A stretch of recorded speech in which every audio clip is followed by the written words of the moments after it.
Hello everyone, this is Remleiz from 40k Theories, and welcome to this newest episode of Adeptus Podcastus. Unfortunately, Michael won't be joining us this week as he is very, very ill, but we wish you a speedy recovery, Michael. But don't worry everyone, I'm not here on my own, for joining me this week is the golden kitten himself, ThunderPsyker. I'm blinded by the glimmer. It surrounds me. All I see is glinting metal, so pure, so perfect. Yeah, hello, I'm here. Sorry. Yeah, experimental introductions. I was going to say Lookdowns affecting everyone differently, but hey. Absolutely, yeah. I have straight up taken all of the money out of my bank account. I invested it into as much raw gold as I can, and instead of keeping it as bars, I just decided to plate my entire room in it, because honestly, if I'm not going to be able to go out to a Games Workshop shop and potentially have a look around at the miniatures, I might as well make my own house look like the Imperial Palace as much as I can. So, you know, we've all got our ambitions, our own ways of coping with this, but I've decided to live out my dreams of actually being the Captain General of the Adeptus Custodes, so I'm going to be augmenting myself in a couple of days. I'm not going to lie, when you said that you were investing in gold, I imagined you were going to be like, you know, the Golden King Homer from that episode of Simpsons where he's made entirely out of gold. Oh, yes, where he's got the fucking... That's a good clip. Do you know how many times, like, Homer makes a ton of money in that series and then just immediately loses it all? Or, like, he's put in a place where he has way too much power. Like the time he made a car company, or when he owned all the snowplows in Springfield. Just, alright. Fucking enough with the Simpsons. Get them out of here. We're not here to talk about the family Simpsons. We're here to talk about because let's be honest, that show's not been good since Series 8 anyway. But anyway, no. We digress. Yeah. So, in the news this week, only a little bit, but we'll start with one of the more major pieces. It's in regards to an update in regards to the lockdown. I know I keep saying regards, but fuck it, I don't care. Anyway, Games Workshop have revealed that while the stores are still remaining closed, they are going to start opening up a small number. You won't be able to do things like play games in store, obviously, but you will be able to buy stuff at certain stores. They will update the Warhammer community site when they have more information regarding it, which is some good news at least. I'm just wondering when they'll do the same for the web store. I would have thought that they would have prioritized the web store, but they did say, to be fair, there was that whole time where they were straight up like, yeah, no, we're not even like printing and shipping, like we have to stop for quite some time. But no, it's good to know that they're trying to get things moving again a bit, although admittedly would rather they do it at the kind of like safety of their staff rather than trying to, you know. Naturally. Yeah. I think that's important. That's what a lot of companies have been doing. Yeah, definitely. So moving on to last weekend's reveals, because last Saturday was for the Warhammer Preview Volume 3, Revenge of the Preview. Their words, not mine. It's not a bad title. You know, I'm more of a fan of Attack of the Preview myself, the other one. Really enjoyed when they had previews. I just miss it when Duncan was a part of the cast, but, you know, he had to die in his fight with Darth Maul. Reasonable, motivated. A James Workshop on his quest to train the Jedi. This joke has, like... Is there anything flatter than flat? Because it's fallen there. It's fallen down that Darth Maul pit. Well, basically, you know the lowest level? Yes, yeah. You're in its basement. I am, yeah. I'm living in there. I'm scrounging off money, and I'm going to be opening up a Patreon soon to make Let's Plays. I don't know. That's how low I'm getting. Dark Side Thunder here. But I know we're getting off track, but now when you mentioned Duncan being killed by Darth Maul, I'm now imagining Duncan in, you know, Taken. Oh, I mean, it's like I don't know who you are, but I will find you. And I will thin your paints. I think he would still manage to make that like cool scene really ominous. I think he's got a certain way of his delivering where if you pissed off Duncan, you're like, all right, I've done something horribly wrong. But If you pissed off Duncan, then you are a pariah in this community and must be shunned. Shame, shame, shame. But anyway, going back to the news, because we're going way off track again. So obviously, they starting off from chronological order at the top, for Age of Sigmar, they revealed the Sons of Bahamut models, which are the new Giant/Gargons, and they're very big boys. Yeah, absolutely. I mean, it's interesting because when I first saw those, it reminded me back when they'd made new giant miniatures for Warhammer Fantasy, back when that was straight up a tabletop, and it's interesting to see that the models, like there's a ton more like detail on these, and I'm just looking at these by comparison to the old models. A lot more detail, a lot more kind of like accessories and the like, that show just how far things have come in the sort of quality of Games Workshop miniatures over time. These guys look fucking cool. Straight up. And I have to wonder what they're going to be like on tabletop, because makes me wonder how many of these things you could even field. I mean, it's just basically, the AOS version of Imperial Knights at this point, let's be honest. But yeah, actually. I do like the model that's got, like, the shark jaw necklace. That's awesome. Yeah. And his little squid tentacle in his belt. I also just appreciate there's the same thing with that one. Just any one of those miniatures that has like a little thing in a cage or a little thing crawling around. That's what the original Giants did really well. They had the cage, they used like a flail that had some guy in it. And this Giant's doing the same thing with his catches, but naturally whacking people with a big old net of old fish and several other bodies in there. Oh, good grief. Yeah. Next up, we have the final expansion for Blackstone Fortress, which is called Ascension, which features the Mother Spindle drones, or Guardian drones, it's actually called, but they're basically very, very large spindle drones. And one of them's carrying a little baby. Just a little baby. Oh.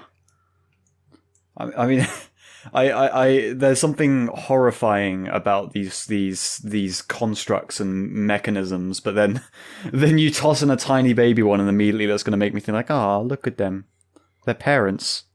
Oh. So don't talk to me or my son ever again. I'm taking him home.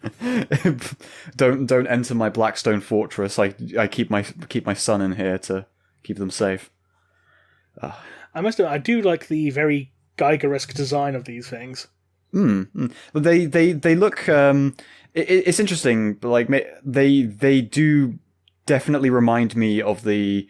It might just be the prongs to the side, looking a bit like their shoulder pads, but it looks vaguely Necronish, which probably isn't very in line with what they're supposed to be like. But like in general, like there's the choice of color on the models they show on the site makes them look very bony. They look quite menacing, really. Like and naturally, the good old fashioned like 3-legged design is very reminiscent of the good old tripods from War of the Worlds, and how they've kind of ingrained themselves as sort of a good bit of symbolism, much like Geiger's own Alien, and how much that influences other designs.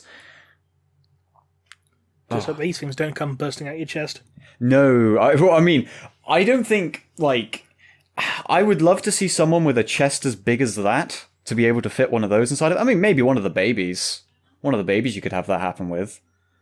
Grows into a full adult, terrorizes Ellen Ripley and her friends. Oh, still can't believe that. I need to watch that film again. Oh, it's so good! It's so good. So good.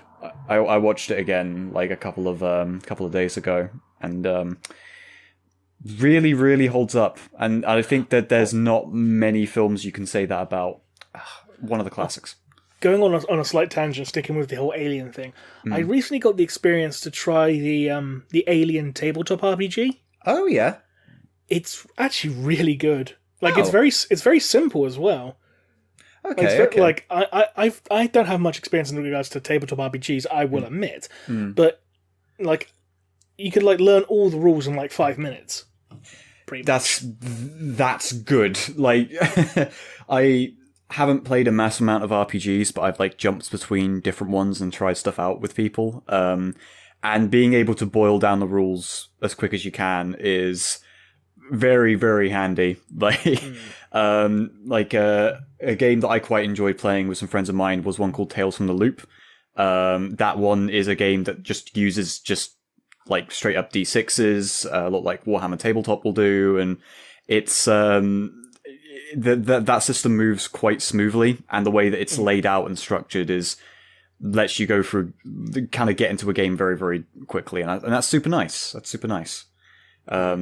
Is that kind of quite similar to how that Alien game runs? Like, is that using D6s? Is that using like D20s? It is, yeah. No, I'm using D6s mainly. I think you can use D20s at some point, but I've only ever encountered D6s so far, because you've got like your normal dice and you have your stress dice and stuff, and like the higher the stress level you have, the more dice you have to roll, and the more likely you are to, like, fuck up in certain situations. Like, you could freeze or, like, run around screaming and need someone to slap you or something. Oh, yeah. That's very in line with how those films are, and I'm very, very, very happy to hear that. I should give this a shot if, is there, like, I should probably just look it up and see if that's a way I can play it with some of my goons. I mean, you can ask Narina, because Narina was playing it with me, so, yeah, she'll be able to give you more information in regards to that. Oh, fantastic. Anyway, back to the news, because we keep going off track. At least it's not talking about The Simpsons. Anyway, moving on to Warcry next, we have basically what is a Dark Elf warband.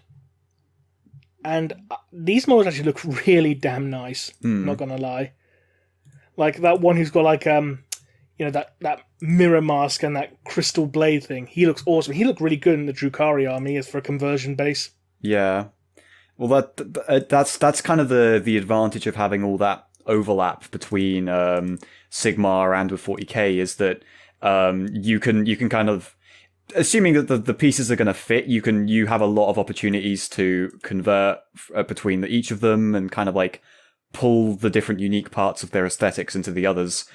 Like I'm pretty certain someone out there has like given their like Dark Eldar, like Dark Eldar Archon or something like that, a weapon that looks more similar to the kind of like blades or ranged weapons of the Dark Elves. There's something very, very sinister about a crossbow, and I can't put my finger on it, but if a villain's got a crossbow, they're probably on the right track. Yeah. Yeah. But yeah, these models are great. I fucking love the tail, and well, not really tail, but like the way they try to make everything look. Thing. Yeah, it looks so serpentine, and that's very, very in line with how like Drukhari and Dark Elves just kind of like flow and roll. Oh my god. Alright, next up we have, back to Age of Sigmar briefly, we have another model for the Lumineth Realm Lords, which is called the Cenari Cathalar, which is basically, it looks like some widow with a veil with a big chalice full of smoking rocks. I'm not entirely sure how to feel about this one, to be honest with you. She's clearly burning some incense and just kind of like trying to clear the air, you know? A battlefield stinks, you know? Like I meant more in regards to the hands and feet seem a bit disproportionately large, and I can't put my finger on it why. It just seems a little big. That I think it's the same thing with drawing, where trying to make hands and feet kind of like the right size is very tricky, and you usually end up making it too big or too small. And I imagine with making models and sculptures especially, like they might have to make them bigger, because if they try to make them a normal size, then it just either is finicky to paint, or you just even then it might not look right. There's a whole thing with perspective that is even done with 3D stuff where you kind of have to change it, but it doesn't always work. And I don't think it's quite so bad in this model, but I get what you mean about the hand, especially. Like the one holding the incense doesn't look quite so bad, but the one at the front looks about... The one over her chest looks very, very big. Yeah, it's like I have some big fucking hands, and those hands look bigger than mine. They are some real pianist fingers there. Please do not mishear that, for the love of God. You know. But I like the veil. The veil is a really, really nice touch. The veil is a nice touch. That is a very nice touch. Though I'm not too keen on the whole coat hanger at her waist, though. That is... I know I stopped talking about Qui-Gon Jinn like 10 minutes ago, but for some reason that's making me think of the weird Episode 1 aesthetic, where everyone on Naboo had really, really weird clothes. Okay, so someone needs to get this model and put her belt on her head to give a new hairstyle. They look almost like, either look like antlers or look like weird, thin rabbit ears. Oh. Okay. Moving on to Blood Bowl now. Snotlings, aka more comedy goblins for Herkness to complain about. Yes! Even though they're not goblins. Yes! Oh, mate. I mean, I'm surprised that Herkness hasn't uploaded anything already, just from their sheer existence, but to briefly talk about the models themselves, oh, they're just wonderful. I fucking adore them. I love the Mickey Mouse Sorcerer's Apprentice one. Yes, yeah, absolutely. It's adorable with the shroom, and but yeah, it's very clear they have a lot of fun making the Grots, Gretchens, and Snotlings for any of their games, and I think that's good. Like you can kind of see the passion that's been put onto every single little sculpt, and even from the painters who have just lovingly colored each shade of green and every slight fungal toenail. But sorry, I like the Orcs. I think they're a fucking great faction, and all their little subsidiaries. I just love in the trailer for this they actually use proper circus music as well. They do. They use the clown song. Yeah, like it's fucking. I wonder, like, do you think that's Herkness repellent to put the music on there as well, just to say, hey, you're a complete clown if you're gonna complain about these, but to emphasize the comedy and Comedy Goblin. Because let's be honest here. Like, I mean, no offense to you, no offense to Michael or to anyone in particular, but Herkness is probably the best Warhammer 40,000 YouTuber on YouTube, and if anyone hasn't had a chance to watch his content, Herkness Dragonblade on YouTube, very serious, very real videos that are biting commentary on Gamers Workshop and their horrific practices. You know, like. Oh yes, make sure to check out his video on top 10 glues where he ranks in. Was it super glue, actual cement, and spit? Yes, and he also demands that we boycott Gorilla Glue. And I honestly am surprised he didn't start like a Planet of the Apes style situation just with that remark alone, because his words are powerful. There's like a raw charisma behind every phlegmy outburst he makes that. Really, just like it. Like, I gotta be honest. I'm the Grotling to his like war boss. I will follow his war to the end of days, and I must apologize. When Charles returns for his revenge. Yes. Like, if I have to wrestle Charles to the ground myself to keep him off of my beautiful glistening lord, then I'll do anything in my power. You know, like I'll fight and die for Herkness. I'll fight and die on his hill, and I do fully agree with them. 4th edition was the best. Don't at me on Twitter. Although although unironically, I do really like 4th edition. 4th edition actually was pretty good in first. I think we can agree on that. Yeah. But enough of these comedy goblins. Remleiz, throw us into the beautiful boy beneath them. Yes. A long overdue model for the Horus Heresy range. Saul Tarvitz is getting his model finally. And we're going to do this without making any sort of Better Call Saul jokes.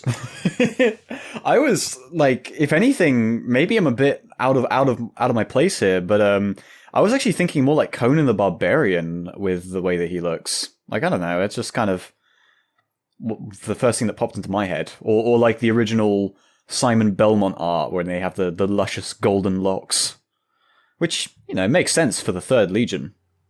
Oh yeah, definitely.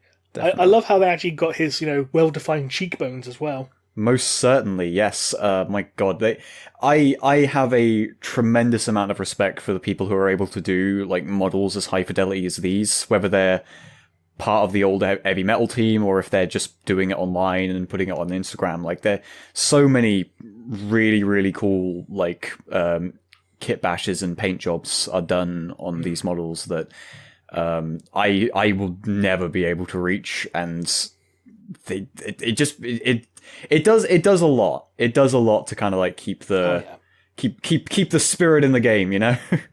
Oh yeah. I'm also gonna go out on a limb and say that his face is a better Fulgrim face than Fulgrim's model. I was going to say, like, I imagine, like,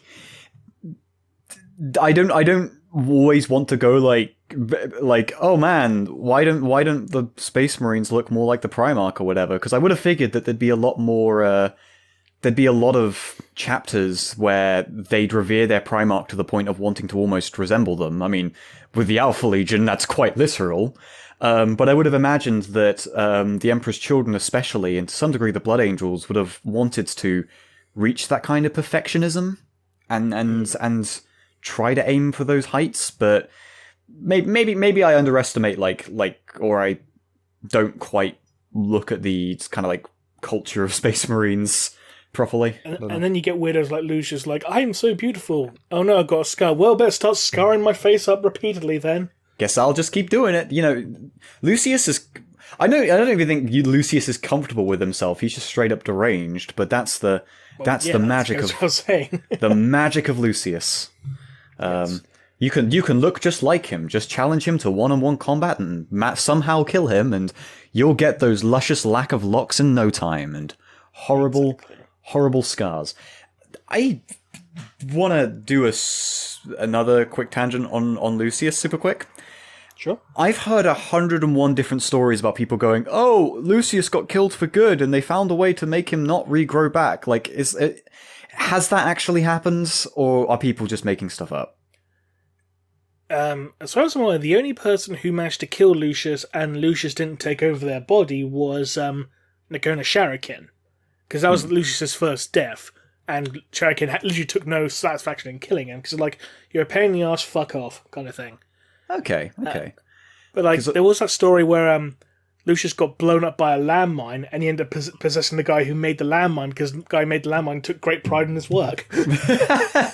Well, that's the thing, is that the stuff I was hearing were things like, oh, a bombardment got ordered on a planet, but because nobody knew he was down there, he couldn't do things, and it was like, If the person who, in that case, the person who ordered the bombardment would probably take great pride in the fact that he blew up a planet.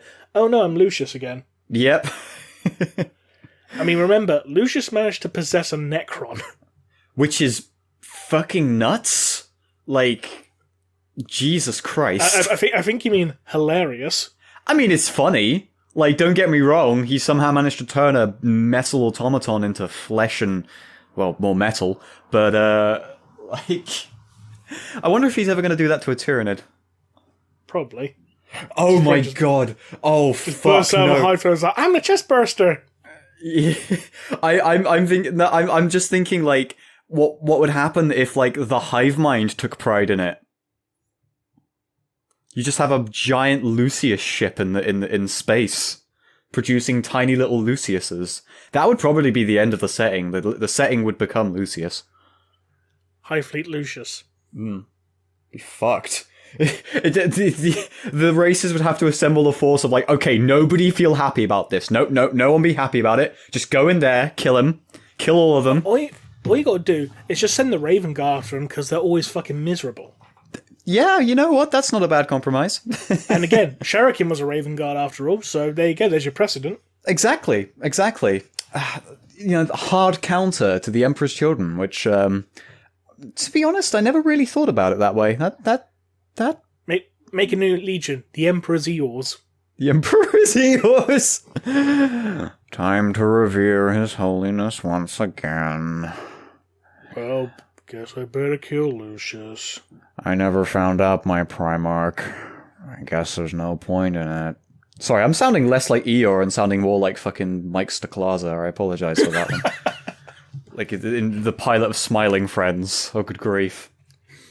Now I want an edit of the pilot of Smiling Friends where there's a bunch of little Luciuses running around in the house, And then when Mike's character shoots one of them, he just grows into another Lucius. Oh fuck! That's a very, very specific one. I must apologize. That's a very niche reference, yeah. Yeah. I mean, I don't know. Like, that seems to be my key thing, because I like barely hear anyone. Anytime I mention like Robot Wars, like no one knows what the fuck I'm talking about unless it's like you or like Scarlet or someone. How can I not know about Robot Wars?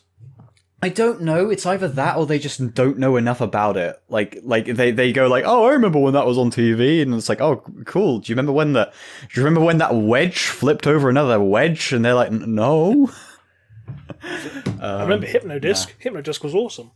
Hypnodisc like was first introduced by trashing a 6-year-old's like paper mache creation. It was absolutely wonderful, and I think they straight up made a song specifically for Hypnodisc to use in the seasons afterwards. I think they did. Yeah, they did. There was one for the Hypnodisc, there was one for Dead Metal. But I think they were the only 2 robots that got specific themes. There was... Oh, God, what was his name? What was the robot that had the... its drivers always wore tuxedos? Oh, fuck. Like, there was a few like that. It's like called Bob or something. Something stupid like that. Super Bob or something. Yeah, like I mean, there were some big eccentrics on that show. Like there was the Ming Dynasty team who would come on every season with like 3 new robots, and they'd all get trashed. Yep. But enough of the War of the Machines. But using robots as a segue, Psychic Awakening Pariah. There we go. We got a segue. We do, because we got a new model for Illumina Zeros, or Zeros, or however you pronounce his bloody name. The big spider Necron dude. Yeah, like, what a fucking cool model.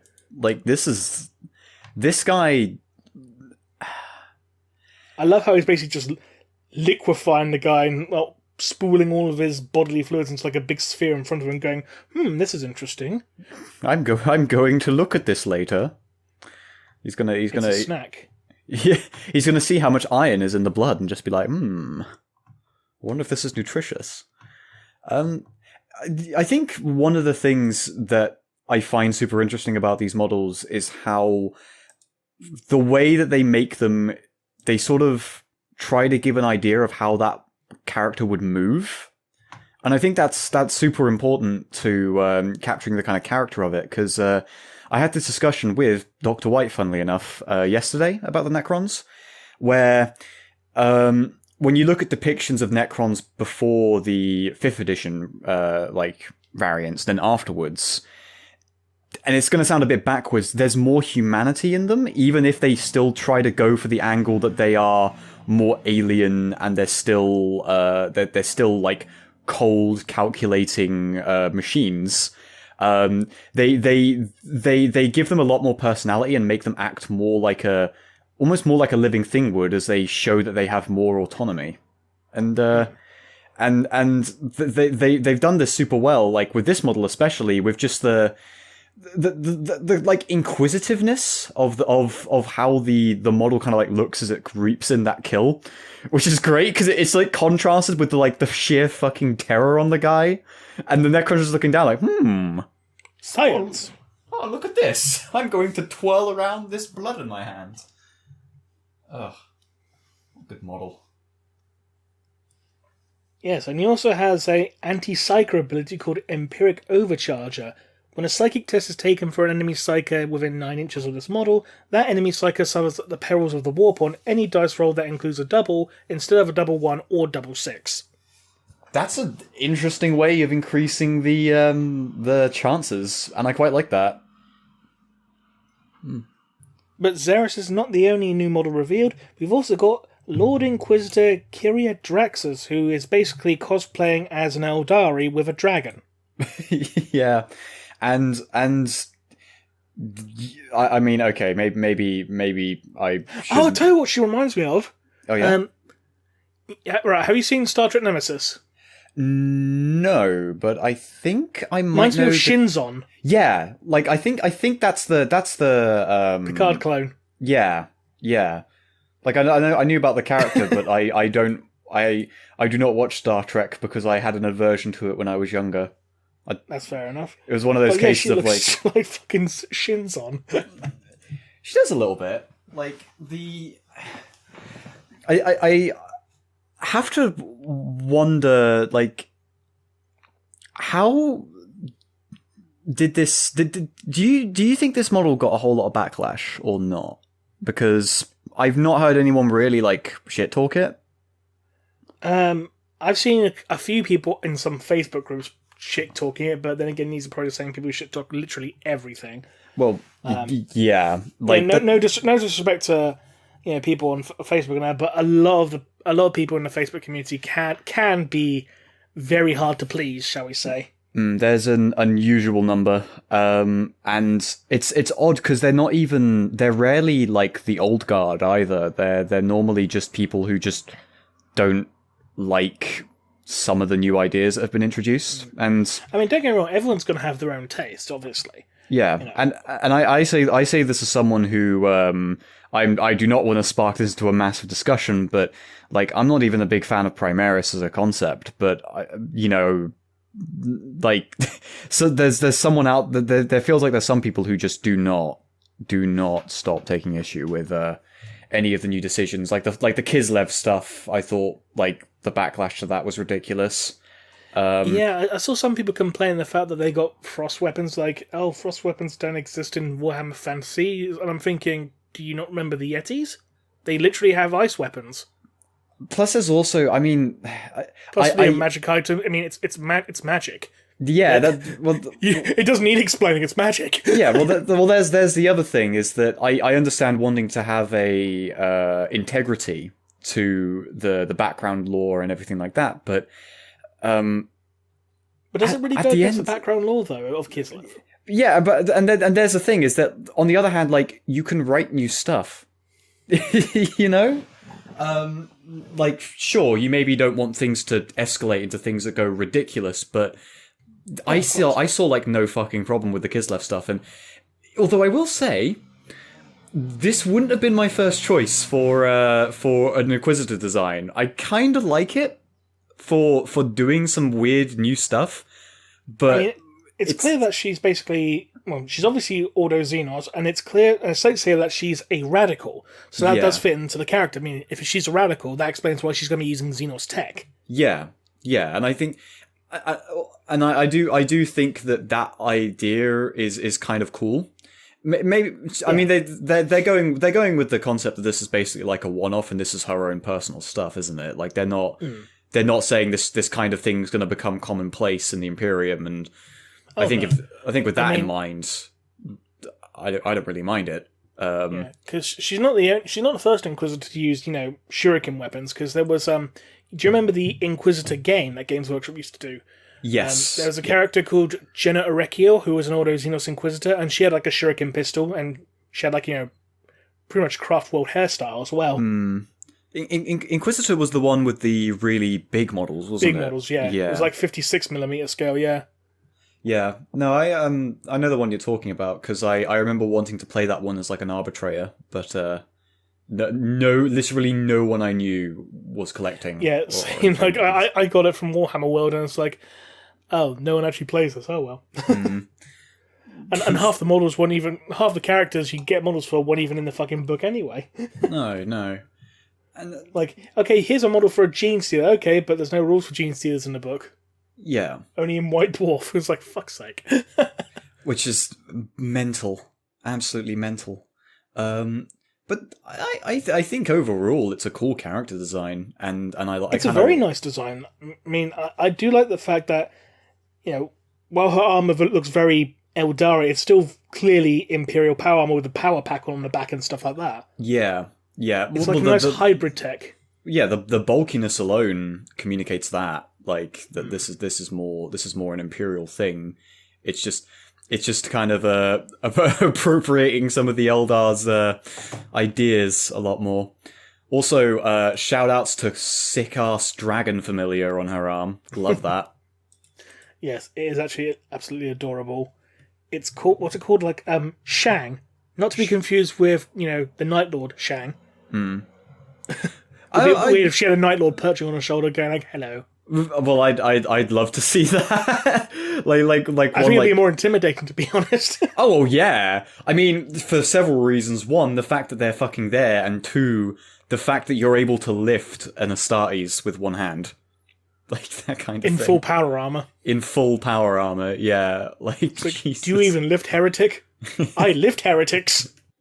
Oh, shit, that's good.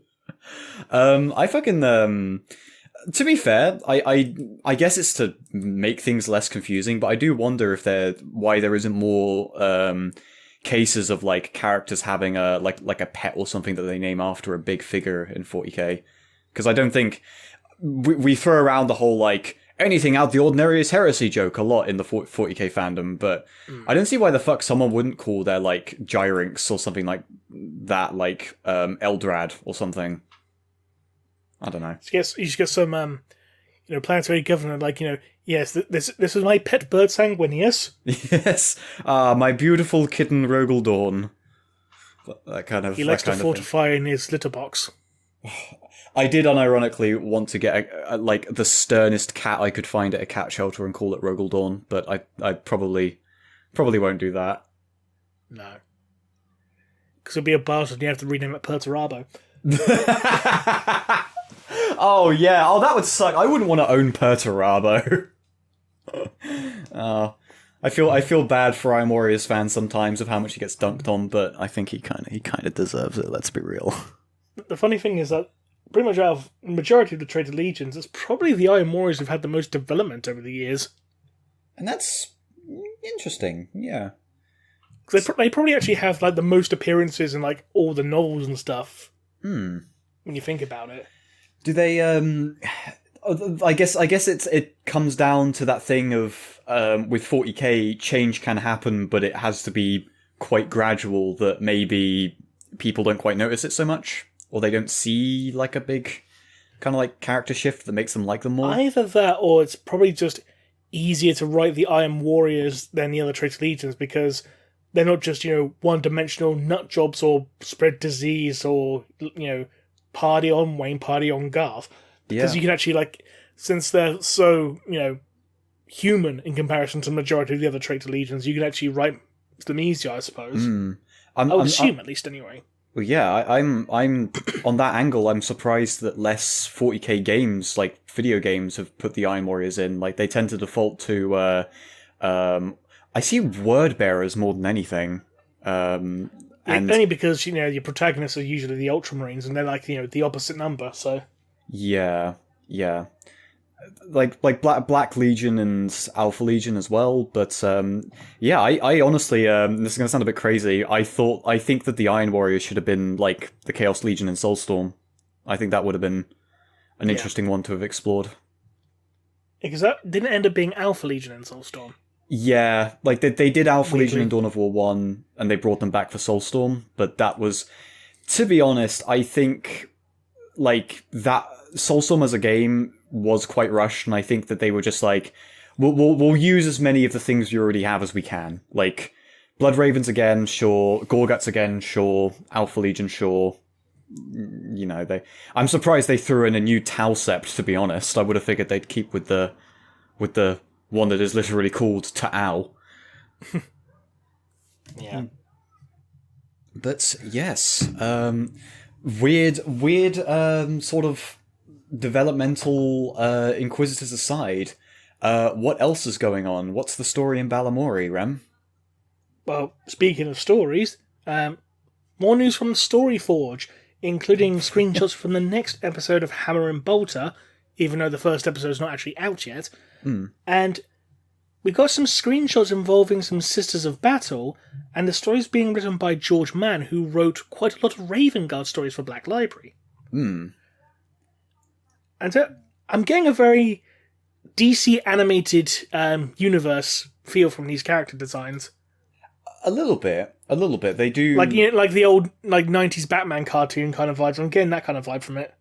Okay, maybe showing my age a bit, but that was a bit before my time. But Jesus Christ. I was actually going to say these look, they remind me of some of the modern DC cartoons, to be honest. But that's probably less in character design and more aesthetic. Yeah, exactly. Excuse me.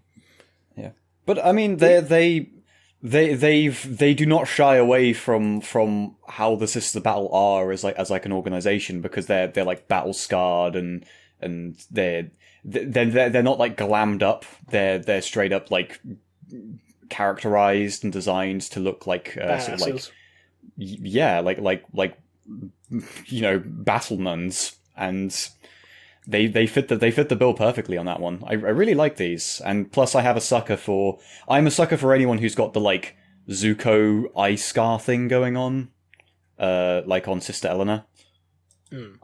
But maybe that's because I've been clamoring for a show as good as Avatar: The Last Airbender for the last 12-15 years. So who knows? I never watched it, to be honest, but hey. Well worth it if you ever get the chance. Like, seriously, it's 3 seasons, and beginning, middle, and end. It doesn't decide to go any further than that, and I appreciate it for it. Then all I really know about Avatar is in regards to the fact that M. Night Shyamalan made a movie and apparently fucked it right up. Oh, he fucking did. Like, you're going to, from the get-go, if you're trying to take, like, 10 hours worth of cartoon and compress it into 2... But furthermore, you do that even more if you're M. Night Shyamalan in the mid-2000s and you're a fucking hack. So, sorry. I'm half expecting, like, okay, so the first 3 quarters of the movie, it's basically just going to be, season 1 and 2 of the show, and then the last 15 minutes of the movie, surprise, we're actually going to be doing Star Wars now. What a twist. I think that must have happened with like some adaptation. Like I've heard some real things about that. What was that film that came out like last year? It was based on a book. Wait, that's like that down. Like 12 different films. But there was one that was like god awful as an adaptation. But was it World Engines or whatever it was? Yeah, it was that one. One of the big towns on wheels. Yeah, I have some friends of mine who are big fans of the books, and my god, apparently that film fucked it up. But well, fucking up adaptations is quite a normal thing. Happened with Cats, but that was very easy to do because Cats is fucking something, all right. Even if you separate it from how the film looks. Yeah. But enough about kitty cats. Let's get back to sisters, because I believe there is one peering beneath the page here, beneath this little article. Despite the fact that the web store is mostly closed, there are 2 more made-to-order models that you can buy. Well, you could buy at the time of recording, at least anyway, which are Sister Tariana Palos, who is based on that classic Sister Battle artwork, the one pointing the bolter going bang bang. And You've also got the Space Marine and Terminator armor, Lexicanum Varus, who looks like he's having the most monumental jizz face ever. Yeah, he looks like he's just tried to like he's tried to take bath salts but decided to do it through his eyeball. Yeah. I can see the sound. The universe, it tastes delicious. It smells of purple. I do not want to know what purple smells like, because I'm just thinking of like really rancid grape juice. It smells of Prince. Oh, that's not so bad, actually. I imagine Prince would smell very nice. Good grief. But hey, I mean, sick models. Do they have any specific stats in question, or are they basically being used as like I think they're being used as like generic characters, kind of like with that other Sisters of Battle Canoness that was based on the John Blanche artwork. Yeah, the one with the like platform boots. Yeah, which apparently the design was based on his wife. Which, if true, fair play. That's kind of sweet. Like John Blanche drew the character based on his wife. That's very sweet. Yeah, that's cute. I like that. But it's like, honey, I've sketched out a new outfit for you. It's like, no, John, no. Find you a man who will draw you as a platform boot wearing nun with a gun. Slight tangent. Speaking of John Blanche, this is relevant. He's actually doing a charity art auction on eBay, and all the proceeds will be going towards the NHS in the time of Steve Carino. So, and basically, it'll be like drawing a personalized sketch for you, which is awesome. Yeah, that's fucking like great, and I'm really happy that like so many people have jumped out to try and help out with the cause. But good old Blanchy as well. Yeah, which judging from these sample sketches he's shown, I'd never thought I'd see a grim, his stylings on a My Little Pony, a cat, or a rainbow mohawked tech priest with a servo skull teddy bear. Well, I mean, I am not gonna lie. I saw the kitten in question, and if that wasn't going for like £1,000 at the time of the recording, I would have bid on it. It's up to 1,020 now. 1,020, yeah. I would have loved a Blanche kitten, but that's what better for that money to go to charity. I cannot pull out any more cash. I mean, if Alpha Busa accepted that Raid Shadow Legends sponsorship money, he could afford 10 of them. He could have done, but instead his dignity was more important. Disgusting, just terrible. In fairness, though, how much fucking willpower does he have to turn down $10,000? An insane amount. An insane amount of will. So all the respect in the world for holding on to his artistic integrity and turning down that much money. Yeah, because I think a lot of other people would have taken that in a heartbeat. I wouldn't blame him if they did. Let's be bloody honest. $10,000 is $10,000. Yeah, what could I do with $10,000? I could buy so many bottles of Mountain Dew. Meanwhile, the bastards only offered me 200. I was like, nah, fuck that. Yeah, they fucking. That's the thing. They're 200. It's like, yeah, turn that down. That's fucking piss poor. I could make $200 just by selling my feet pics. I don't know. So I can make $200 by showing my Kitten Toe Beans. Oh, good God. Oh, no. Okay, no. Here's the thing, Rem. Like, I was having a similar conversation with White and Arsenic Typhoon a little while ago. I'm fairly certain that someone would probably buy, like, something like that if I put it online. Especially market as Kitten's Toe Beans. Exactly, yeah. Like, if you just say, hey, do you want the Captain General's feet pictures? Oh, you just paint your feet white, but paint your toes bright pink. Yeah, I feel like poor old Michael, wherever he is right now, like he's got like a shiver going down his spine, where he's like, I'm pretty sure Rem and Thunder are fucking up the podcast right now. Get well soon, Michael. Yep, get well soon, my boy. Hope you need a head desk in perpetuity for this. Which does mean, actually, because obviously this episode's on my channel, episode 100 will be on Michael's, providing he gets better for next episode. Yes. I'm looking forward to that.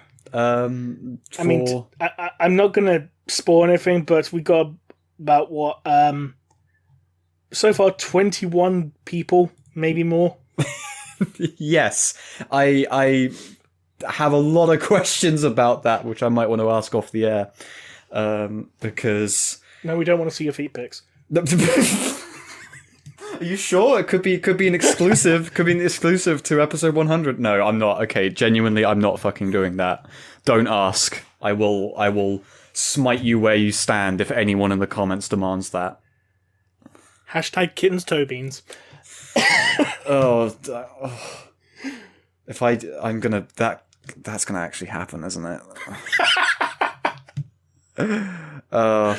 Guess I'll mute Twitter we had to, start a new stupid hashtag ever since we stopped using, hashtag HiveShipSex.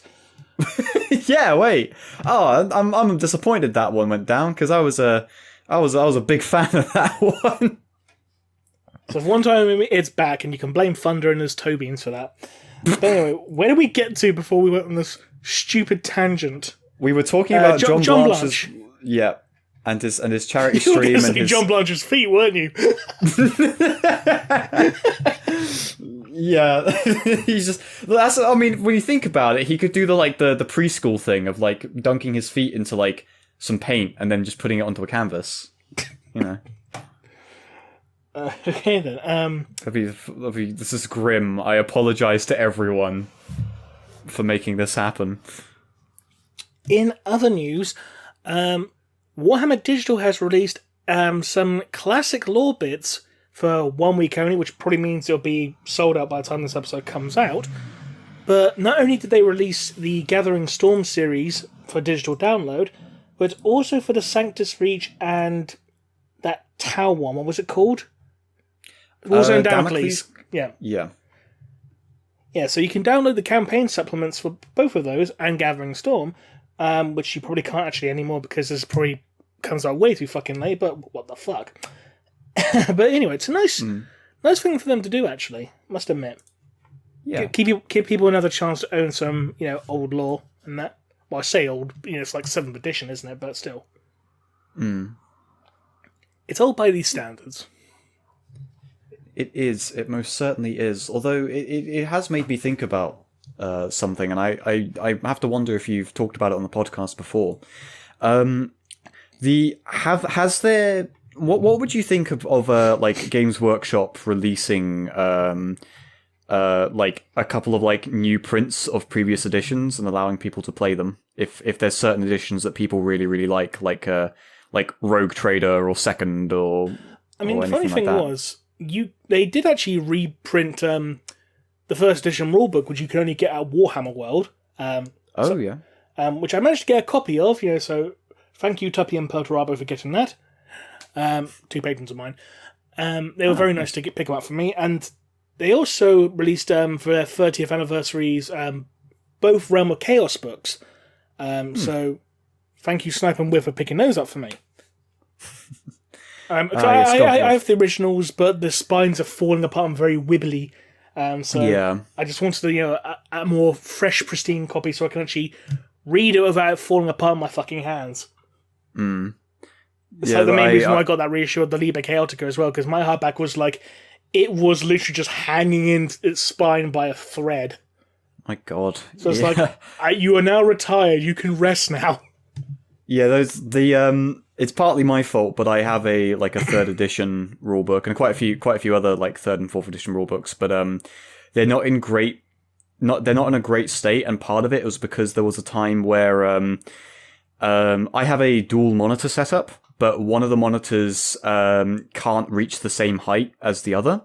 So I have to straight up balance one of the monitors on like a stack of like old 40k rulebooks just to something that was big enough and could also reach high enough to to get to where it was, because otherwise I'm going to be having neck ache for ages. So still getting used out of 3rd edition and that good old Black Templar cover. But going back to your question, I would love it if its 30th edition, which is in 3 years' time, if they did a big 30th anniversary edition box set of 2nd edition. Oh, that'd be great. That'd be awesome. I would love that. And the thing is, it would sell. Yeah, people want to buy those like Space Marines where they're practically hugging the bolt guns to their chest. I mean, it's a shame we can't ever get a reissue of the original Space Crusade, considering that Milton Bradley owns the license to that. Oh, okay, yeah, like it's stuck in license limbo. Yeah. But we can potentially get a reissue of Advanced Space Crusade, because Games Workshop actually owns the rights to that, which is unusual. Sure, But the original Space Crusade with the big, Ed 209, dreadnoughts, which are so fucking derpy, they're lovable. Sorry, don't you mean dreadnought? Yeah, you gotta say it right. Sorry, you gotta say it Dread right. 209. There you go, Dread 209. Dread 209. But Yeah, no, that's just a thought that's crossed my mind a couple of times of like, well, there's all these editions that people really liked, will they ever do them again? And I can see I them doing feel like 30th anniversary edition box sets or whatever, or at the very least just releasing the rule books just as a curiosity piece, like, hey, this is what it was like 30 years ago. Yeah. And considering the second edition had 3 fucking rule books. Wait, did it actually? You had the core rule book, you had the war gear book, which had all the weapons rules, and then you had the Codex Imperialis, which had pretty much all the unit profiles. Okay. You did. But Codex Imperialis was also a background book as well. Oh yeah. But yeah, you had 3 books in second edition in the main box set alone. Well, that's kind of makes me think of older editions of Dungeons and Dragons where they will have like multiple players' handbooks and multiple dungeon masters guides and things like that. Got lost in supplement hell and very difficult to kind of get your hands on everything to play one of those editions again unless you've got a ton of PDFs. But I guess that's kind of like the fate of a lot of the older 40k editions is either you're lucky enough to get those books scanned in on PDFs and look at them that way, or you had just managed to find the books in a charity shop or on eBay or even like a specialist place might hang on to some copies of things. Oh yeah, I mean, I'll tell you what, it was a pain in the arse. A while ago when I did that Dark Future video as a tie-in for the game release, it was a pain in the arse trying to find a copy of the rulebook anywhere. And really? Yeah, and like on eBay you're looking at like 75 quid minimum for like a shit condition run. And I was like, I'm not paying 75 quid for something that's in fucking tatters. I'd rather be paying, for a pristine copy or at least, a decent copy, But luckily the guys at All Rock Digital actually said like, do you need a copy of the books? Like, yes please, here's a PDF. I was like, oh thank you, you fucking star. That's good. Because it was them actually asked me to do the video in the first place. As a time, I was like, sure. Well, that's... It's Games Workshop property, tie in somehow. Yeah. Yeah. Like, I'm in fact, really it's happy actually a really interesting setting as well. Not going to lie. Very, very silly and very inaccurate in places, but interesting nonetheless. Yeah. Especially when you got the book series that has like Elvis Presley, the bounty hunter, who's basically Mad Max, but going, oh, thank you very much. Well, thank you very much. Also, I know I mentioned this before, but for those of you who aren't aware, that book has the same ISBN number as the second edition Codex Sisters of Battle. And the reason I found out about this is because I ordered Codex Sisters of Battle second hand and got given that book instead. And we only found out because they have the exact same ISBN number. I was like, oh, they fucked up because they just looked at the ISBN number. That is really unusual. Yep. Like, I don't even know how that kind of thing could happen, but... you should just see my confusion. I was like, I get a small package in the post, like, what the hell is this? And it's, on the cover, it's just an old tattered novel with Elvis Presley with a machine gun. I'm like, what the fuck is this? And the funny thing was, the paperwork, like, Codex Sisters of Battle, I was like, this isn't Codex Sisters of Battle. That's Sister Presley. There we go. I mean, now I want to see an Inquisitor based on that Elvis Presley. That'd be fucking wonderful. You ain't nothing but a heretic. There you go. Fucking. Oh, my days. Burning all the time. No friend of mine. Did you, so I'm going to capitalize on this mention of Elvis Presley and share a little story. So, you ever seen Joseph's Technicolor Dreamcoat, the musical, or heard of it? I've heard of it, yeah, but not seen it. There's the pharaoh of like Egypt in that play is Elvis. They characterize him like Elvis Presley, and one time, pharaoh, thank you very much. And one time my school, instead of doing like a nativity play, decided to do a version of that. And I got cast as the pharaoh, but even though I knew how Elvis sounded like, I couldn't do an impression of him. So I ended up like doing this really weird like squeaky singing renditions of the song that he sings, and it sounded awful. But it was one of the most surreal and yet oddly like satisfying moments of my youth, because people thoroughly enjoyed seeing this fucking like confused 7-year-old trying to sing like Elvis and failing. But that's the start of my musical career for anyone curious about the most recent episode of TTS. You know, start your own band now called Kitten and the Toe Beans. Kitten and the Toe Beans! Oh, fuck! Oh no, okay, the trouble is that sounds like the kind of band that would sing in Uwu speak. And I don't want to have to recruit fucking Arsenic Typhoon into, That's what you get Zoran for. Oh yeah, you're right. I'll just get Zoran in. I mean, you know, he's a bear. He's got beans. Exactly. You know, part of the theme. Yeah. There you go. He got big old beans. Yeah, I'll get Dr. White. Well, no, Dr. White doesn't anymore because now he's a spider. Yeah, he'll get cancelled. Zoran will just start singing and be like, you know, like it's just W's. What? It's just W's, Thunder. Why are you doing this? Why did you invite me on this? I could be streaming XCOM right now. Did you see when he had to read the Fulgrim novel in Uwu speak? I saw it on my recommended and it intimidated me. Like I straight up haven't watched it because I was just like, you need to. You know what? I'm not sure when I can handle this, and I'm going to wait until I can. And it's never. Oh, that was the sequel to the Conrad Kurz one. Conrad Kurz. Yeah, the Nighthorn to Uwu. Uwu and Fuwu Grim. Fuwu Grim. Oh, good grief. Sanguinius. Yeah, I mean, Zoran said he's not gonna.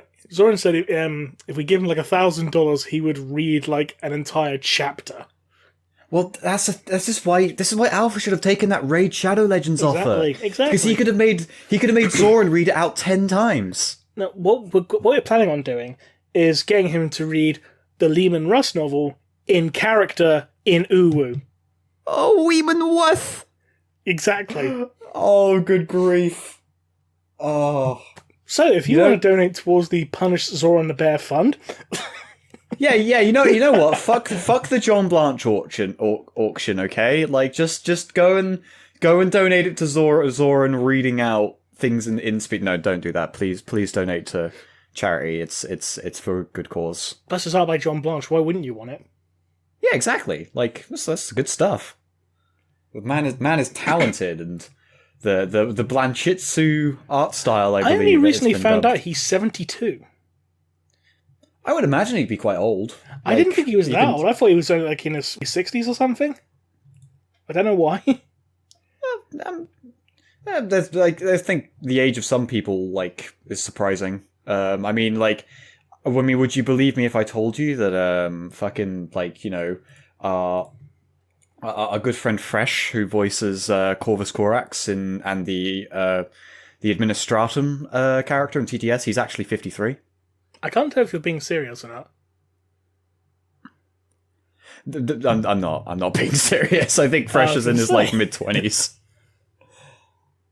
No, I don't know who the oldest person in the TTS crew is. I think it's like one of our voice actresses. But it might be you, but I think we brought someone into the crew who was actually like surprisingly old and is like a straight up like a head teacher or something like that. Fair enough. I don't know who that is though. Yeah, but yeah, I think I'm not too sure either. I knew the conversation came up years ago, but hey ho. So I don't know if you want to talk about much else, because we do have questions pending. If that's something that you want to tackle now, we can jump to the questions shortly. I just want to touch on one thing that came out recently as well, which has not only spawned a lot of memes, but also a lot of derision in the community, and that's in regards to a short story regarding traitor Primaris Marines.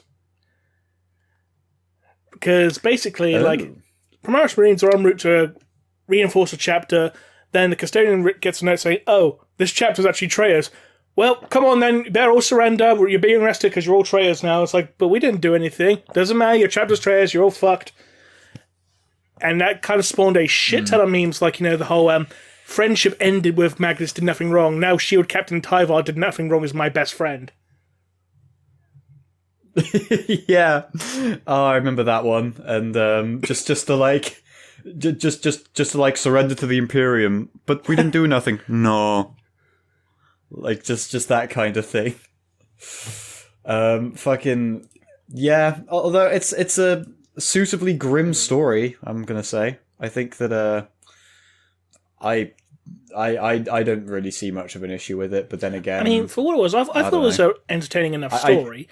For what it was, I mean, it could have been fleshed out a little more, but again, it's a freebie on Games Workshop's or Warhammer Community's site. Yeah, so for what you're getting, it's not bad. I just like the fact we actually have, hey, we actually have some traitor Primaris Marines now, and it's not just because they fell to chaos. Yeah, they actually gave them somewhat of a reason. It's like, okay, well, we were declared as traitors for no reason. They try to screw us over. Fuck it, and fuck you. Pretty much kind of thing. Guess we'll go do our own thing. Yeah, we're gonna have our own Imperium with Blackjack and hookers. That I think. You know what? Forget the Blackjack and Imperium. Well, I'm really, really glad to hear that like they don't go down the chaos route with that, because to be honest, I think it's good to have an angle to I think it's good to show factions from an angle that isn't just, are you Imperium or are you Chaos? It's like, no, like the galaxy's big, full of people. Yeah, I had a massive rant about it last time I was on the podcast. Renegades need more love. It's too easy to have a Chaos Space Marine and Warband. We need more Renegade Warbands. We're just like, now we're just in the shit for ourselves because they fucked us over. So fuck them. We're not traitors, but fuck you guys. We're not going to help you either. Yeah, I'm a big fan of Renegades. It's a fun thing to explore conflict within the Imperium or within humanity that isn't just a voice spoke to me and now I like spikes. I'm now just reminded of that TV show from like the 80s or whatever. Renegade. The dude on the motorbike. Yeah, I think another one. I'm my fucking age now. That's fine. When don't you? Yeah. But yeah, no, Shield Captain Tyvar did nothing wrong. What are you going to do about it? You got a problem with me saying that? But I think we can all agree that Magnus did everything wrong. He even admits it. He did quite a few. He even admits it in the fucking book. Wrong. You so see, I was wrong about everything. Well, there you go. He made some mistakes, but that's the thing. That doesn't mean he's a bad person. He just made some mistakes. Good intentions. Exactly. That's how the whole setting got set up. Although I'd argue it's more a case that bad parenting was the reason why the setting got set up. But I mean, we're not going to admit. We're not going to try and defend the Emperor's parenting skills here. Let's be bloody honest. He's probably more confused with the fact that we're not. His lab rats are talking to him. Yeah, he's like, I made life, and now life wants respect. Sucks. Yes. The Emperor figuring out he has to pay child support and can't get away with labeling his kids as pets. Given the spoilers from last episode, probably. I'm not going to say any more in that regard if you haven't seen it. Oh. But yeah, we can jump into questions if you want. Fair enough. So kind enough to read them out for us. Okay. Quite a few of them have shown up in the comments, so I'm gonna have a quick look at these. I'm gonna read this one here. So here's a question: if the 40K's universe has passed in regards to human history is mostly identical to our own, does that mean Games Workshop and the Warhammer brand existed back then? Was it ran by a clairvoyant psyker? Oh, I like this angle. It was run by James Workshop, who is the Emperor in disguise. Yeah, yeah. That's the thing. How do you think he financed his genetic engineering labs? James Workshop is like the Nostradamus of our age, and he predicted Warhammer happening, and then it did. That's. But But I do like... Well, that's the thing, is that you could then paint it as like a weird Chaos God conspiracy of like, why don't we just, we inject this idea into the populace? Have them predict the future.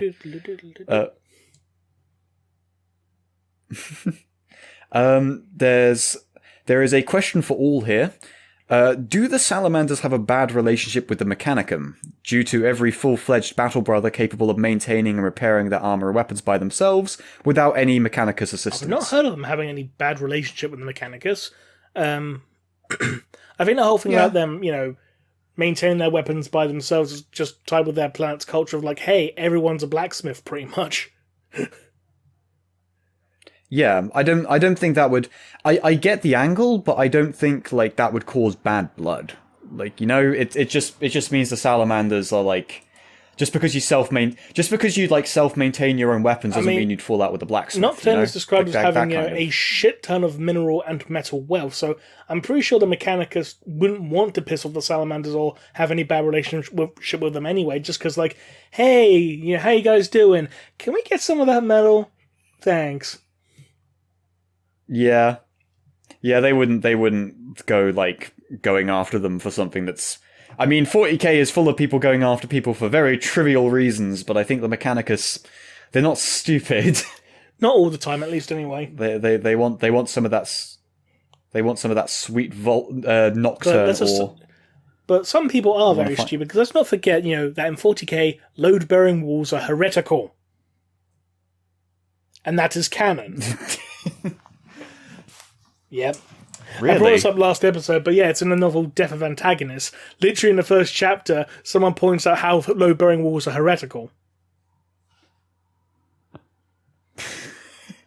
Well, cover is for the weak. Walked into one at some point.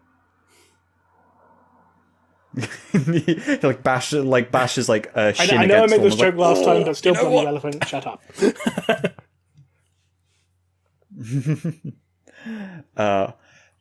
Okay, so questions. Is there any chance we could have a special episode where you both react to the full Astartes run? Would love to hear your perspective on it. I'm assuming that they're talking about the I would series? assume so. That'll be something I'll have to discuss with Michael, who's not here, obviously, to weigh in. So, yeah, just leave it at that for now. Fair enough. So question, how would the Emperor feel about the Tau bringing Reboot back? And thank you for your content during Nurgle's rampage. Stay safe and may the Emperor protect. I think the Emperor would be more worried about, his golden share, and all the shit Magnus did wrong. I suppose, yeah. I don't know what the Emperor's opinion on the Tau would be. I mean, at least with the Eldari, there's a superficial similarity to humans, so you can kind of, like, overlook, the pointy ears and the skinniness. So, like, well, if you squint, they could be people, With the Tau, you're like, okay, we've got these blue things with hooves. Pretty much. Yeah, I would have figured the Emperor would just go like, hey, like, listen, get him out of here, get him the hell out of here. Use them for our own gain, make them a nice little buffer against the Tyranids, perhaps, but don't let them start coming in our direction. if they start falling out of line, you kick their shitting, okay? We have probably nuked countless of knocking on the doors of the civilizations. saying, hello, do you have time to talk about the greater good? Stop spraying bug spray at them. There we go. Pepper spraying. Tau. I mean, they got hooves, so they're Tau Hoovers witnesses. Yeah. Fucking. I think the Emperor would just go like, why the fuck haven't you just wiped them out yet? Why didn't you just do that? I would do it back in my day. It's like he'd be like fucking Cranky Kong in Donkey Kong Country, where he'd go like, yeah, back in my day, I could beat the whole game with one hand tied behind my back, that kind of thing. He'd be like that. Yes, but back in your day, we didn't have the fucking high fleets. Yeah, we're close enough. There was something like that. My old angle is the only good bug is a dead bug, Read that in a book fact, once. I wrote that book. My name is Robert R. Franklin.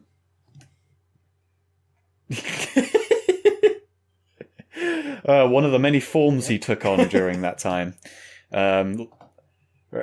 Another question. I was wondering, when an Astartes loses a limb, does the tech priest or an apothecary replace it with a robotic one? They kind of both either. Do it, from what I've learned. From what I understand, they both do, because basically they need the surgical skills and the mechanical skills of both parties to basically make sure all the nerves and muscular interface meshes properly. You do kind of need specialists in both. I think the same thing would happen in like a real life situation with that as well. I think like cybernetics is actually starting to become a thing, so that probably is like closer to the truth than I think. That does remind me. There was one guy. I think he was at the University of Reading.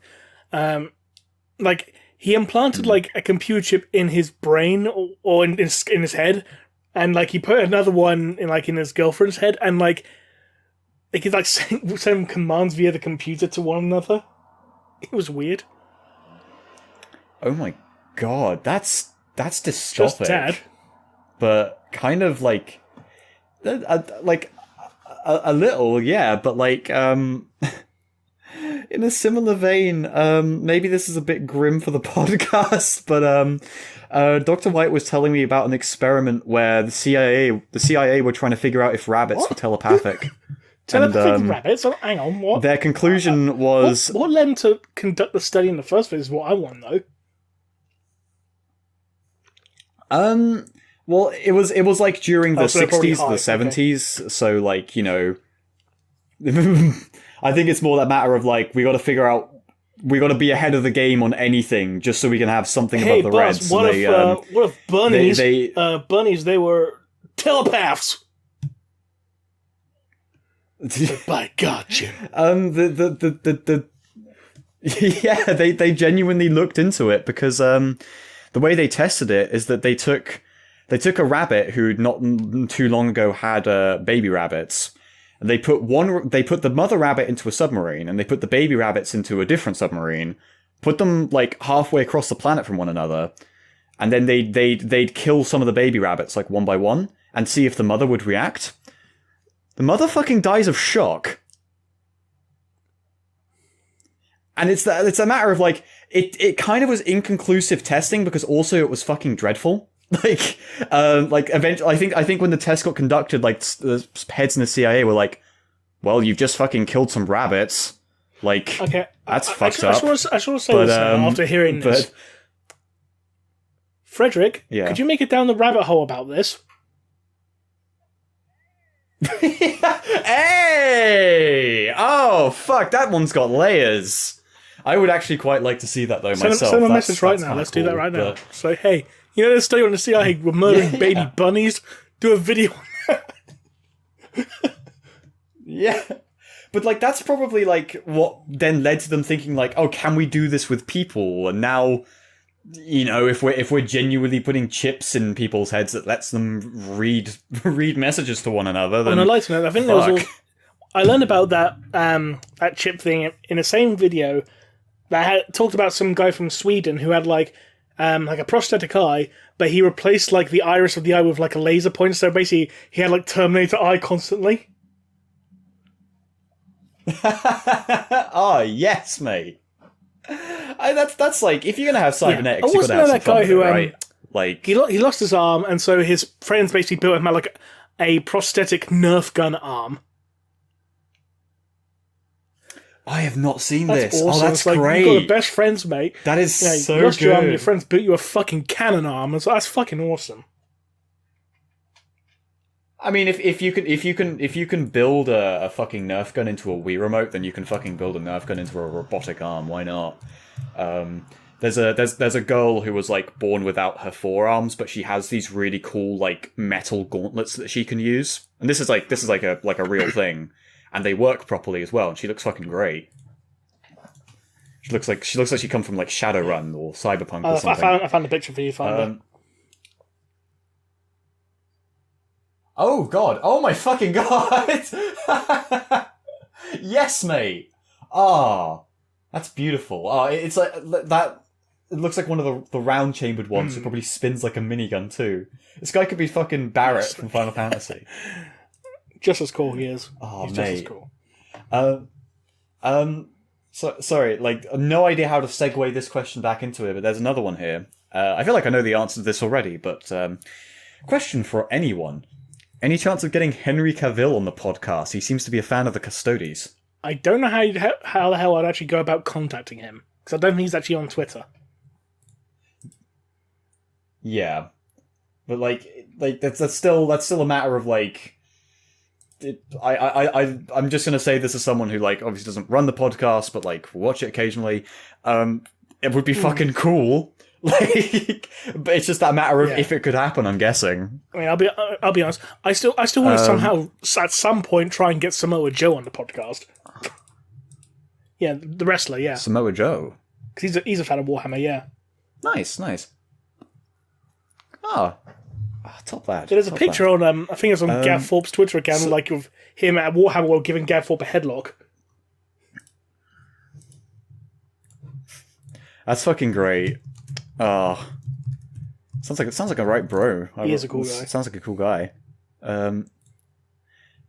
There's a question here. One of the most recent ones left on the podcast. How would the Inquisition react to the Celestial Lions being restored by Primaris Marines? I'm currently in the midst of reading through Spear of the Emperor, and from my understanding, they never actually got the methods to use Primaris Marines. Apparently, they're still waiting on the tech to make them, yeah, and never actually got any reinforcements from them, from my understanding. Okay, curious. That's strange. I would have figured the Inquisition would want to get on that real quick, but who knows? The Imperium... I mean, the Mechanicus especially aren't too fond of like sharing certain things, are they? Dead. Yeah. Reasonable. But, so... Let's go... Any other questions here? Question, with Primarchs returning, do you think we'll see more heresy tactics or armaments returning to the battlefield, such as Volkite weaponry or types of vehicles and etc.? I'm not sure. I mean, I know in the old Imperial armor books, you could have some of the Horus heresy vehicles as, relic vehicles, like relic Sakarans and stuff like that. But they were like limited to like one per army or something like that. I doubt you're going to get them, if at all, en masse. And I sincerely doubt you're going to get Volkite weaponry coming back, because that's supposed to be, incredibly rare technology now that they lost the ability to make, from my understanding. Yeah. So there's kind of more like lore reasons behind why some of that stuff probably isn't likely to happen. Oh, reasonable. Okay, there's one here. I guess this one kind of like vaguely sort of interests me as well. Concerning the Necron Pariahs that are associated and the associated gene, the Pariah gene, due to the low or borderline non-existence warp presence of the Tau, could the Pariah gene be introduced into the Tau and Tau convert into Pariahs? I mean, I suppose it could be possible for the Tau to develop their own Pariahs, because we know that humanity is not the only race to have the Pariah gene, because there's one detailed in Pandorax. We don't know the name of the species, we just know it's basically a type of lizard man who has the Pariah gene as well. So, I can see it potentially appearing at some point, but considering how young the race actually is, because they're 5,000 years old, they're like stupidly young. You may not be able to see it occur naturally for like a long time, but that doesn't mean you can't artificially introduce it. The problem is in regards to, capturing some Tau and reintroducing such, a genetic marker into their DNA structure without someone going, what are you doing with that Xenos over there? It looks a lot like heresy.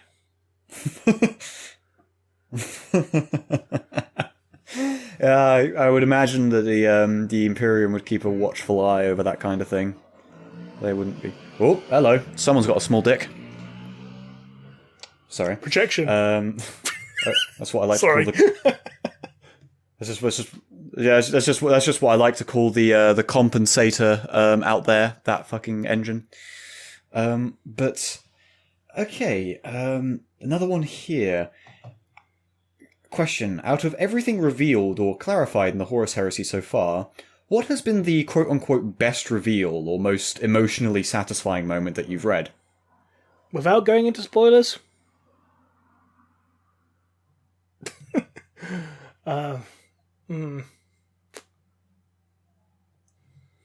There is a lot to think There's a about. lot to think about. Oof. God. I don't think I can actually answer this without needing more time. Sorry. I mean, fair enough. Like, it's is. food for thought, because I'd imagine with just how long There's the like series 56 is. books, not including the Siege of Terror books. And not including all the short stories that didn't get into an anthology. Yeah. Yeah, my days. Like, I mean, to be honest, I think it's an absolute blessing that like people like yourself and Michael are able to keep such a almost comprehensive kind of like log of a lot of stuff that happens in 40k, that I think it's only human to have those moments of like, well, shit, I don't even know where to begin. And I think I've said it before, but props to you guys for keeping kind of like this sort of like sector of the 40k like community like alive and keeping it like carrying the torch, I suppose. On a side note, I find it funny when you get some people saying like, you know, like, oh, I've read all the Harry Potter books, and someone just looks at the Horus Heresy collection and goes, that's cute. Yeah. Although, yeah, and sometimes I know the Horus Heresy novels better than better than some Potter fanatics know Potter. Although I have never met someone who's read all the Lord of the Rings book and doesn't know everything about them. So, you know, those people are probably like the kings of that. Like, I've studied this back to back, and I know practically everything. I read Lord of the Rings. Did you read? Did you also read the Silmarillion? No. Yeah, those guys like are ascended. Like not quite a 40k example, but like a fucking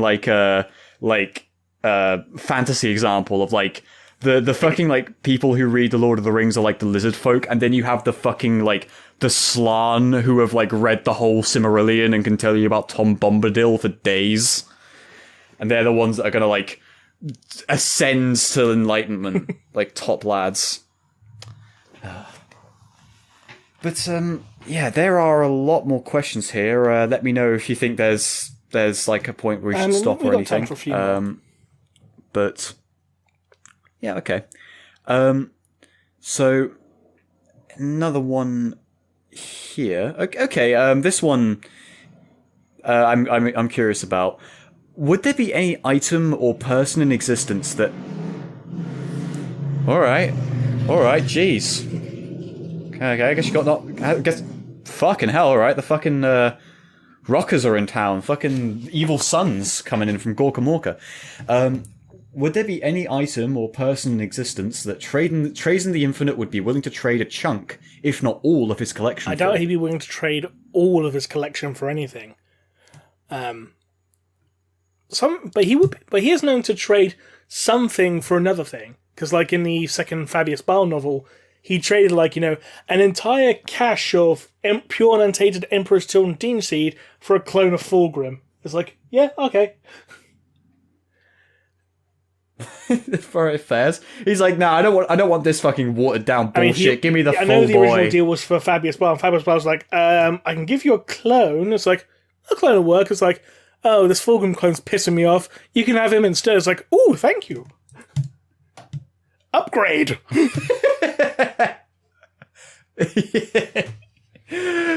Just imagine that, just growing a fucking clone of Fulgrim and just being like, man, this sucks. I just find it funny that this? You know that piece of artwork that's been going around of, like, you know, of Fabius Bile and Fulgrim versus Rick and Morty. That is literally their relationship in that book, pretty much. Oh no! Oh, I don't like that. Like, I mean, you're probably right, but I do not want to imagine Fulgrim as Morty. I mean, where was it? Fucking hell. Where is it? but Yeah, here you go. You can have this curse your mind now. Oh no! And that's pretty much their relationship in the book. Fuck. Well, I'm looking forward to the episode where they get their toxins removed or whatever it was. I've barely watched Rick and Morty. I'm not a fan of it, to be honest.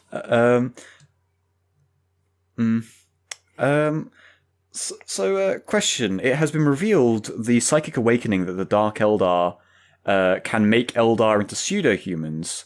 Could they theoretically breed with humans? Oh, okay. It's another can Eldar make baby with man question. We have our canon Eldari human hybrids. We have them. There's one in Buried Dagger. Malkador made that one himself. Yep. I'm not joking. He literally made it. He found a dead one in the web where it's like, found a dead Eldar. He's like, I know. I'll make a hybrid so I can have someone to talk to because I'm bored. That's pretty much the reason. He wanted someone to talk to because he was bored, so he made a human Eldari hybrid. It's like, well, longer lifespan. Okay, that works. I can do with that. It was also that one that's implied to be sometimes one. I think it was in one of the Honsu stories. It might have actually been one of the Euro Ventress novels, specifically Kaja Salambar, who is like a Corsair captain, who is described as like, while being a human, has like unnatural grace and looks like she has, well, some say she has Eldar blood in her veins, kind of thing. And she has like bright blue hair as well. And like purple eyes. I mean, you have to wonder, that blue hair, does it come from the Eldar genes, or is it? Yeah, probably. I know that like being like Voidborn or things like that can like really mess with your genetics and make you look very, very. There's also the fact like if you were born on KD, you would have purple eyes. Yeah, I really like that detail. Like it makes the Cadians kind of weird, and that's good because they're otherwise considered very. I like the Cadians, but like they're considered very like bog standard. That's the phrase. Yeah. Basically, got Cadians, generic, Space Marine in the future kind of thing. Even though they're not 40k standard Space Marines. Then you have the Catachans who are like your Rambos. Then you have the Mordians who are like the posh guys, and then you have the Praetorians who are just Space Britain. Yeah, God, I knew a guy who had a Praetorian army. Several years ago, and he didn't have a massive one, but like it still surprised me. Where I was like, "Holy shit!" I knew that there were some miniatures, but it was like looking at like a relic. You could only really get them in a limited edition army box set, and they were just basically all heavily retooled Mordians. Yeah, pith helmets. Yeah, with the pith helmet. That's the word, pith helmet. Completely forgot that. Continuing on with the Imperial theme, because there are a lot of questions about the Imperium. Given the Imperial policy on censoring chaos and everything related to it, how did they explain Psykers, possession, and the need to kill them when it happens? Well, I think everyone knows that Psykers are a thing. It's not just because you're a Psyker doesn't necessarily mean that you're chaos.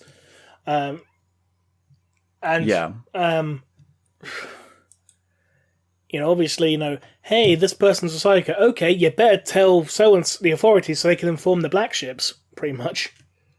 Because it's kind of like the planetary governors, Yeah.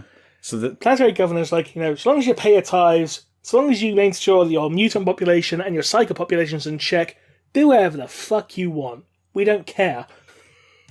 Just make sure you pay your taxes and make sure you don't have too many mutants and Psykers running around. That's why Ian Watson, whenever he'd write his planets, he'd be like, "Oh, good. Now I can make anime girls real. I'm going to put them in cages in the book Inquisitor." Which, man, sorry to go back to like TTS, but like we really glossed over that when we were making that episode of TTS. Wait till you start the second book, Harlequin. When what's his name? Google. Is that, yeah. Oh yeah, Vitaly Google. He gets killed but when a demonette he's having sex with shoves her tail up his ass and bisects him. Oh fuck! I really wish I'd got to do more of those on the screen with that was great. Scarlet. Yeah, because yeah, I only did the first couple of chapters with White and them, and we got up to the bit where the clips on YouTube of someone being mind scrubbed to the point where they come back to a baby and they describe their brain being like a set of onion rings. Did you ever get to the bit where just they actually brought in the Uwu speak? No, but that's what inspired Conrad Cove, isn't it? The whole pussycat, pour for a surrender pussycat. Good God. I imagine that Ian Watson was writing his novels by doing ordinary everyday things, but then tuning into his TV at 6 a.m. and watching kids' cartoons and things like that. He was alternating between 6 a.m. kids' cartoons and the German porn he rented from the video store. Wouldn't put it past so we're going to have the cast of Rainbow but in gimp suits. Zippy, we love you, Ian. Oh, fucking Rainbow. But yeah, still a lot more questions if there's any more you'd like to answer. Okay, we've got time for about 2 or 3 more. Okay. Right. So, oh my god. Okay, this one I might, wait. No, fuck, never mind, I completely misread this. So, question. I thought this said Blood Ravens, it said Blood Angels. In the Blood Angels Wraithen quadrilogy, specifically Book 3, the Blood Angels successors mentioned that there was a founding chapter that was replaced due to it being inadequate. What chapter was it? I mean, going back to if it was a retcon, you could argue the Imperial Fist because they got completely wiped out, didn't they, in the War of the Beast? Yeah, you made you told us about that in the TTS production chat, and it was quite literally a case of they hated Jesus because he told them the truth. Because even I was upset. You're not wrong, but also fuck. I've also felt that hey, the Soul Drinkers, that Imperial Fist successor that was confirmed to not be Imperial Fist, they gave their DNA to rebuild the Imperial Fists. Mm-hmm.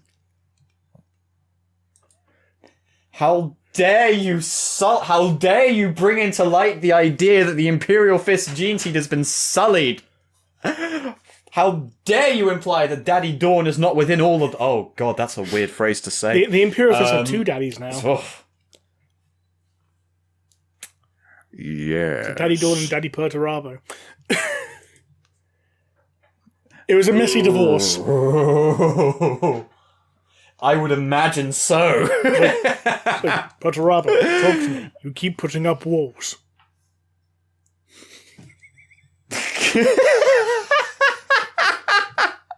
Oh, fuck, that's good. I mean, you figure out which ones comes from which, because it's which one's building the sandcastles and which one's kicking them over, you know? Which one of your Marines has got more of one or the other in them. Screaming in the background. Sometimes it's very hard. Normal. They're the ones that are at the beach. Like the other Imperial Fists are building sandcastles. The Black Templars are digging a hole in the ground, then sitting in it and burying themselves in it and muffled screaming. I thought it'd be more like they're just trying to build a sandcastle but right on the edge of the fucking tide. And it's like, why won't it stand up? Why so does it keeps getting washed away? They'll see dolphins or seals in the distance and try swimming towards them. I'm gonna fucking get you! Oh my god, I once swam with a seal. I never realised it, but until I left the water. But that was a majestic experience to swim with the blubber dogs. Nothing quite like it. There's another question here. Question. On episode 99, will you have Kiwi, the TTS voice of Zeech, as a guest? Why 99 specifically? Oh, have I cut out? Fuck. Yeah, you did. I was just saying, why 99 specifically? I guess because 9's technically the number of Tzeentch. I mean, otherwise you're waiting for episode 999, you know? God, can you imagine getting to that many number of podcast episodes?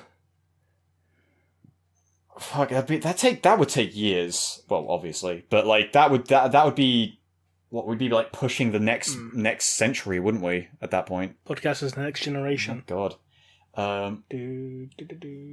Someone in the comments is going to do the math and find and say like, no, actually, you'd be done by 2052 or something. We have to pump up production by making a weekly show, so we can't afford to do that. Oh God, that'd be exhausting. So question, what would happen to a Black Shield if they were to leave the Death Watch and try to rejoin their own chapter? Good luck. Did I cut out again? Sorry. What would happen to a Black Shield if they were to leave the Death Watch and try to rejoin their own chapter? Good luck. It probably won't happen, because from my understanding, once a Black Shield joins the Death Watch, they're there for life. Yeah. Like, although it's that... I guess to elaborate more on the question, would it be more that the Death Watch wouldn't let them leave, or the chapter wouldn't let them rejoin? Fair. Like they just wouldn't like. You gotta commit to that if you're gonna be joining the Death Watch. Fair enough. I think we might need to start cutting it short because my internet is starting to die. So let's do one more question, and we'll. Reasonable. I'm also in pitch darkness because the sun has set, and I'm now staring at my waveforms while speaking to you about Warhammer 40,000. Also, I just realised we've been going for like nearly 2 hours now, and Dr. White hasn't crashed it yet. He hasn't. I would have thought he'd overhear me. I would have thought he'd hear me talking about pariahs and have a lot to say about them. Maybe he's too busy playing XCOM right now, having a good old time with his snakes. I sacrifice snake time for this, White. Who knows? Oh dear. Command and Conquer 4 was the best one! If that's not going to work, I don't know what is. I don't think he's coming. Makes a first. Yeah. Okay, so we've got time for one more before my internet completely dies. Alright. Okay, one more question. One important question. Let's make this one count. It's the only one I can see right now, actually. Very short one. Could Yvraine resurrect the Emperor? Well, a heavy question. Theoretically, whether they'll let her anywhere near him is another matter entirely. Because I doubt even Gilliam will be able to convince the custodians, hey, here's an alien witch. We're just going to let her right in the presence of the Emperor. It's like, yeah, not going to fucking happen. Hey, I don't care if you're Space Caesar. Not going to happen, mate. Hey, here's my girlfriend. I'd like to introduce her to my dad. He didn't show up. Hide her up a shirt or something. All right. I mean, like, Lord Gilliman, you seem to have put on weight. No. I'm just it's training. It's muscle mass. Don't just ignore the fact that one arm is looking increasingly larger than the other. That is not a person underneath that pauldron. Tally-ho, I'm going to go talk to Dad now. Okay, you can come out. Tally-ho? I don't know why he'd say that. I don't know. He's posh, isn't he? I don't say tally-ho, though. He's not exactly, he's not, Captain Britain. Well, then that's the question I'm going to level at you. Okay, out of all the Warhammer characters, which is the one that's most likely to say tally-ho, unironically? Anyone from Praetoria. Fair. I guess... Yeah, I can't think of anyone else who would. Cadians fucking wouldn't, even if they've got a little bit of, British aesthetic to them. Funny enough, this was something I actually, tweeted to, Robbie McNiven, a few months ago. But, he was talking about, adding a new, guardsman into one of the stories or whatever. And I said, like, he needs to add, like, you know, a Praetorian commander called, like, Sir Reginald Whitecliffe or something. It's like, Pip, I've been there to show those orcs what for, eh? Tally-ho, an old charge, eh? Well, like, you know, smoking a pipe. Yeah. Like, go on then, go on. Let's give those ruffians Give 'em a good old thrashing. punch up. Ah, yes. Pish posh. Give a damn good thrashing. Right, for the Emperor, gents, tally-ho, fix bayonets and all that, what? Right, gentlemen. Ah, beautiful. And the general's just sitting there with, like, you know, a cup of tea and sauce, saying, like, in his fine china, it's like, oh, it's a very nice Earl Grey. You see, I actually am now thinking of a 40k character that would fit that bill, but it's not one. It's one from one of the video games. Lord General. No. Stern is not having cups of tea. I'm talking Lord General Castor from Retribution, like straight up Freddie Mercury reincarnated. Fair enough. Yeah. Also, we still need General Stern and Ephraim Stern fusion.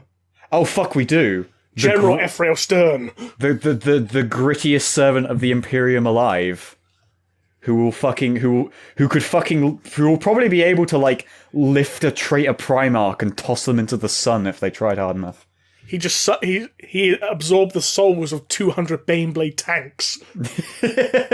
Lend me your energy, brothers and sisters. He just basically full-blown spirit bombs a shit ton of Baneblades. They all start clumping together. Oh my fucking god. Behold, the Baneblade bomb. Well, to be fair, when you think about it, like, Winter Assault as a game, the entire plot of that game is just like assembling the Dragon Balls, but you're assembling the Titan Balls. My wish is to have the Titan and blow up something. That's what they want to do. But Krillin died again. We need to revive him. Oh, don't you fucking torture me like this. No. Oh, okay. On that painful note, I'm gonna spend the rest of the evening sobbing. How could you, Rem? How could you? Remind me of this death of Stern. And I think I cut it again. No, I'm back. Okay. You're back. Hello. I was just crying visibly into the camera. I've put up a YouTube apology video and I'm stroking my dog right now. Tears running down my sweet little face. So, thank you very much to everyone who joined us this episode. We apologise for it being a little shorter than usual, but at least you got to hear about Thunder's exciting toe beans. So, until next time, this has been Remleiz from 40k Theories. And I exist. And he exists. Oh, and before we go, when's the Dawn of War 2 review coming, Thunder?